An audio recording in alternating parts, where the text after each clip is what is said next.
Jesus, Yeshua, o verdadeiro Messias, não nasceu em 25 de dezembro. Os apóstolos e a igreja primitiva jamais celebraram o natalício de Cristo, nem nessa data e nem em nenhuma outra. Não existe na Bíblia ordem, nem instrução alguma para fazê-lo.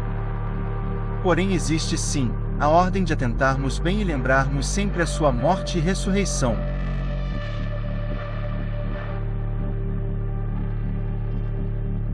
E tendo dado graças, partiu e disse: Isto é o meu corpo, que é dado em favor de vocês, façam isto em memória de mim.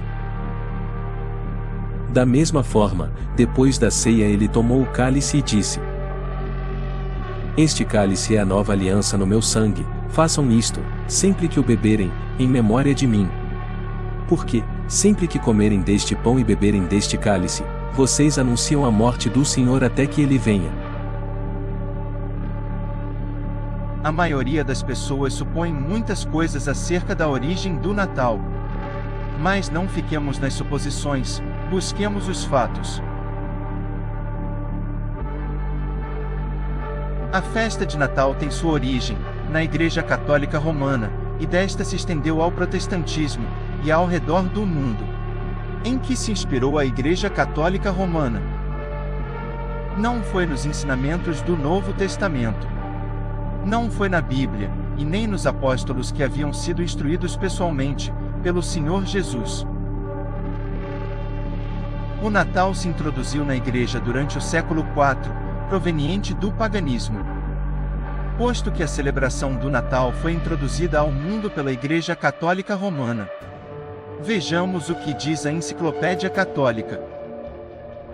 A festa do Natal não estava incluída entre as primeiras festividades da Igreja. Os primeiros indícios dela são provenientes do Egito. Os costumes pagãos relacionados com o princípio do ano se concentram na festa do Natal. O costume do cristianismo era celebrar não o nascimento de Jesus Cristo, mas sua morte. A comunhão, instituída por Jesus no Novo Testamento, é a comemoração de sua morte. Em memória do nascimento de Cristo, se instituiu uma festa no século IV. No século V, a Igreja Ocidental deu ordem de que fosse celebrada para sempre, e no mesmo dia da antiga festividade romana em honra ao nascimento do Deus Sol, já que não se conhecia a data do nascimento de Cristo. A razão provável da adoção do dia 25 de dezembro é que os primeiros cristãos desejaram que a data coincidisse com a festa pagã dos romanos, dedicada ao nascimento do Sol inconquistado, que comemorava o solstício de inverno. No mundo romano, a Saturnália, comemorada em 17 de dezembro, era um período de alegria e troca de presentes. O dia 25 de dezembro era tido também como o do nascimento do misterioso deus iraniano Mitra, o Sol da Virtude. A data atual foi fixada no ano de 440 d.C., a fim de cristianizar grandes festas pagãs realizadas neste dia. A festa mitraica, religião persa que rivalizava com o cristianismo nos primeiros séculos, que celebravam o Natalis Invictis Solis, o nascimento do vitorioso Sol, e várias outras festividades decorrentes do solstício de inverno, como a Saturnália em Roma, e os cultos solares entre celtas e os germânicos. Estas autoridades históricas demonstram que durante os primeiros 3 séculos da nossa era, os cristãos não celebravam o Natal. Assim, esta festa foi introduzida na Igreja Romana no século IV. Ou seja, não há nenhuma base bíblica para a celebração do dia 25 de dezembro.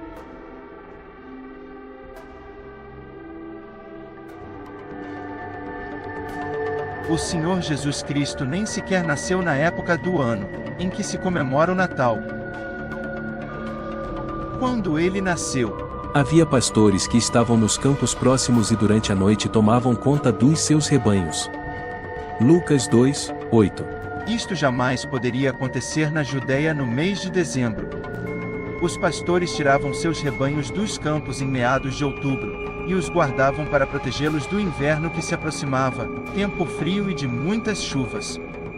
A data do nascimento do Senhor Jesus Cristo é totalmente desconhecida. Isto é reconhecido por todos os estudiosos. Se fosse da vontade do Criador que guardássemos e celebrássemos o aniversário do Senhor Jesus Cristo, ele não haveria ocultado essa data. Sendo assim, o que se comemora nessa data?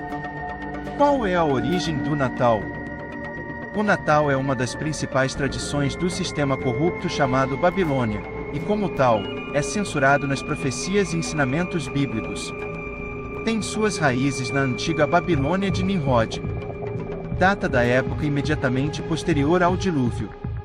Nimrod, neto de Cã, filho de Noé, foi o verdadeiro fundador do sistema babilônico, sistema organizado de impérios e governos humanos. Nimrod construiu a Torre de Babel, a Babilônia original, Nínive, e muitas outras cidades. Organizou o primeiro reino deste mundo. Nimrod era tão perverso, que segundo escritos, casou-se com a própria mãe, cujo nome era Semiramis.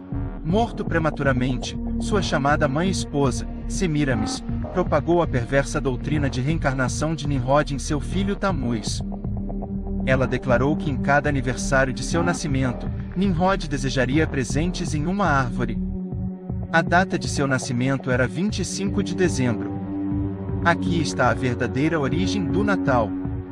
Semiramis se converteu em rainha do céu, e Nimrod, sob diversos nomes, se tornou o divino filho do céu. Depois de várias gerações desta adoração idólatra, Nimrod também se tornou em falso Messias, filho de Baal, o deus Sol. Neste falso sistema babilônico, a mãe e filho, Semiramis e Nimrod encarnado em seu filho Tamuz, se converteram nos principais objetos de adoração. Esta veneração da mãe e do filho se estendeu por todo o mundo, com a variação de nomes, segundo os países e línguas. No Egito, Ísis e Horus.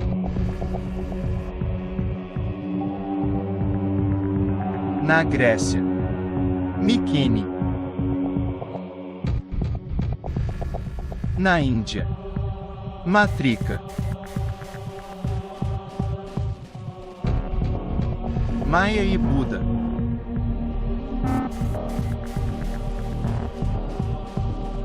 Devaki e Krishna.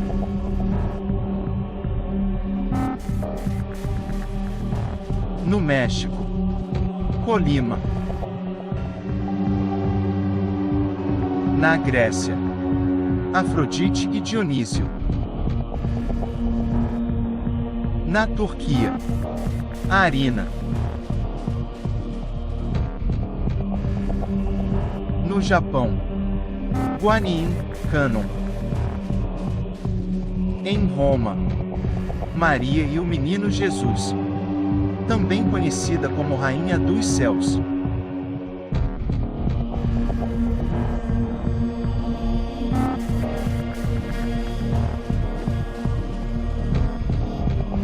A árvore de Natal. Outros aspectos que devemos notar com relação ao paganismo nessas festividades são os símbolos utilizados. Vamos começar com a árvore de Natal, o pinheiro. Segundo uma fábula babilônica, um pinheiro renasceu de um antigo tronco morto. O novo pinheiro simbolizava que Nimrod tinha vindo a viver novamente em Tamuz. Entre os druidas o carvalho era sagrado. Entre os egípcios era a palmeira. E em Roma era o abeto, que era decorado com cerejas negras durante a Saturnália. O deus escandinavo Odin era crido como um que dava presentes especiais na época de Natal para aqueles que se aproximassem de seu abeto sagrado. Em várias passagens bíblicas, a árvore é associada à idolatria e à adoração falsa.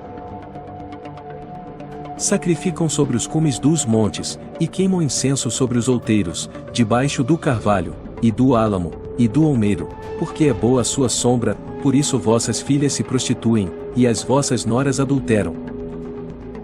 Então sabereis que eu sou o Senhor, quando os seus mortos estiverem no meio dos seus ídolos, em redor dos seus altares, em todo o outeiro alto, em todos os cumes dos montes, e debaixo de toda a árvore verde, e debaixo de todo o carvalho frondoso, no lugar onde ofereciam cheiro suave a todos os seus ídolos. Disse mais o Senhor nos dias do rei Josias: Viste o que fez a rebelde Israel? Ela foi a todo o monte alto, e debaixo de toda a árvore verde, e ali andou prostituindo-se. Somente reconhece a tua iniquidade, que transgrediste contra o Senhor teu Deus, e estendeste os teus caminhos aos estranhos, debaixo de toda a árvore verde, e não deste ouvidos à minha voz, diz o Senhor.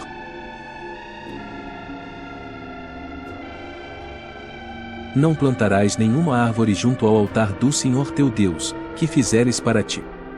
Deuteronômio 16, verso 21. Vejam só o que a enciclopédia Barça diz sobre a árvore de Natal. A árvore de Natal é de origem germânica, datando do tempo de São Bonifácio.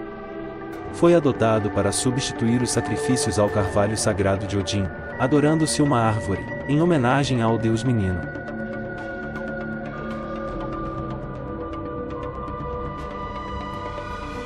Ter uma árvore de Natal em casa é o mesmo que ter uma imagem de Baal dentro do seu lar.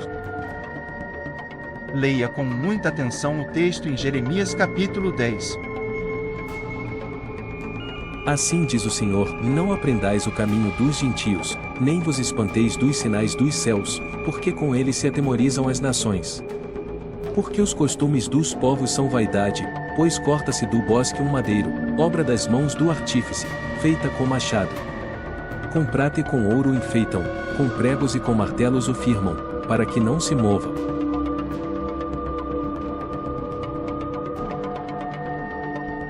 Outro símbolo muito utilizado é a estrela de 5 pontas. Muitos não têm a menor ideia do que ela simboliza, e o mais triste é que até em igrejas nessa época, esse símbolo é usado nas decorações de Natal.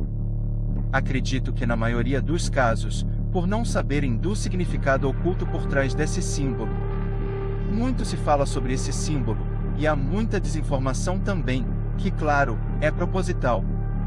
Pois esse símbolo é muito utilizado em rituais e feitiços no ocultismo, e em sociedades secretas. Esse símbolo também é muito utilizado pelos satanistas, inclusive quando Anton LaVey criou a Igreja Satânica em 1966, ele adotou a estrela de 5 pontas como símbolo da sua igreja. O sistema mundial quer que você acredite que isso é apenas uma inofensiva estrela, como são mostrados nos desenhos infantis. De modo que as crianças são acostumadas a gostar desse símbolo, sendo que é um símbolo pagão e místico, com um significado sombrio por trás. A guirlanda. A origem da guirlanda natalina, ou coroa de Natal, é anterior ao cristianismo. No Antigo Egito, as guirlandas eram confeccionadas para serem colocadas nas portas dos templos, usadas como adornos de cabeça, e como enfeites nas múltiplas festividades religiosas pagãs. Ainda na época dos gregos, elas eram colocadas nas portas de entrada como um adorno de chamamento aos deuses, ou seja, um sinal de boas-vindas. Na Idade Média era exposta na porta dos lares durante o ano inteiro, com o brasão familiar. Além disso, ela servia de proteção contra bruxas, demônios e má sorte. Ainda vemos muitos cristãos utilizando esse símbolo pagão em suas casas, e também em muitas ornamentações nas igrejas. O Senhor nos exorta para que rompamos com todos os costumes dos povos, e sejamos separados. Para que sejamos um povo que o honre e o louve somente, sem misturar o santo com o profano. Agora vejamos um argumento utilizado com frequência para justificar a observância do Natal.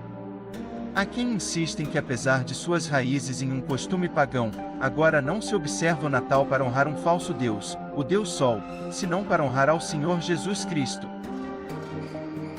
O que nos diz as Escrituras Sagradas a respeito? Assim diz o Senhor: Não aprendais o caminho dos gentios, porque os costumes dos povos são vaidade. O Senhor Jesus disse: Mas, em vão me adoram, ensinando doutrinas que são preceitos dos homens. A comemoração do Natal é um mandamento de homens, e isto provavelmente não agrada ao Criador. E disse-me: ainda tornarás a ver maiores abominações, que estes fazem. E levou-me à entrada da porta da casa do Senhor, que está do lado norte, e eis que estavam ali mulheres assentadas chorando a Tamuz. E levou-me para o átrio interior da casa do Senhor, e eis que estavam à entrada do templo do Senhor. Entre o pórtico e o altar, cerca de 25 homens, de costas para o templo do Senhor, e com os rostos para o oriente, e eles, virados para o oriente, adoravam o sol.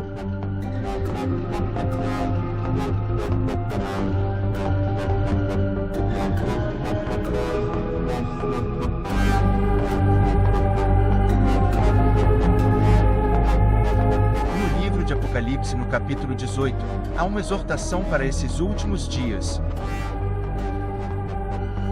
Uma exortação para sair dos costumes pagãos da Babilônia dos dias de hoje.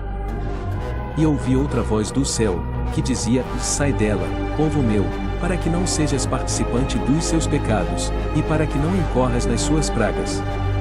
Apocalipse 18, 4.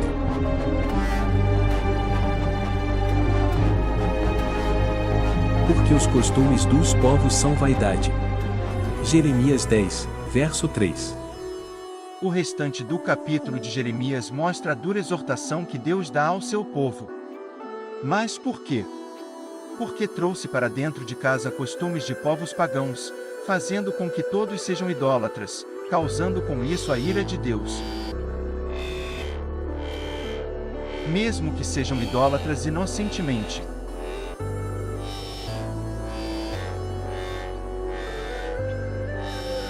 Oro para que o Senhor nos dê discernimento, e possamos arrancar toda a raiz infernal de paganismo, que foi inserida astutamente em nossas vidas.